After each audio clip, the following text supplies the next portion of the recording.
आता आणखीनही महत्त्वाच्या टॉप 9 बातम्यांचा आढावा घेऊया। महापरिनिर्वाण दिनानिमित्त मुंबईमध्ये स्थानिक सुट्टी जाहीर। सरकारी कार्यालय तसंच महानगरपालिका कार्यालय, शाळा, महाविद्यालय बंद राहणार। डॉ. बाबासाहेब आंबेडकरांच्या महापरिनिर्वाण दिनानिमित्त अनुयायांसाठी विशेष बस फेऱ्या, तर 4 ते 7 डिसेंबर दरम्यान दादर रेल्वे स्थानकापासून चैत्यभूमीपर्यंत बस फेऱ्यांचं नियोजन। महापरिनिर्वाण दिनानिमित्त गुरुवारी मध्यरात्री 12 विशेष लोकल धावणार। परळ, कल्याण आणि कुर्ला पनवेल स्थानकांदरम्यान 12 विशेष लोकल गाड्या चालवण्यात येणार।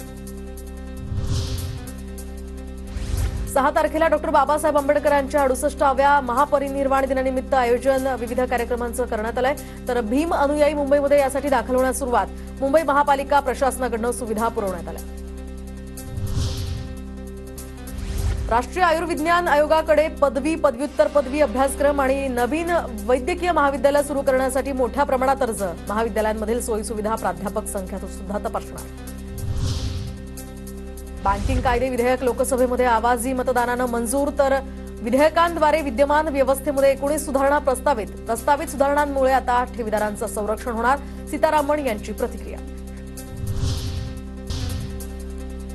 तर अरबी समुद्रात कमी दाबाचा पट्टा निर्माण झाल्यामुळे राज्यात सर्वत्र पावसाचा इशारा। रत्नागिरी, सिंधुदुर्ग, पुणे, कोल्हापूर, सातारा आणि लातूरसह धाराशिवला सुद्धा 4 ते 7 डिसेंबरपर्यंत पावसाचा येलो अलर्ट जारी।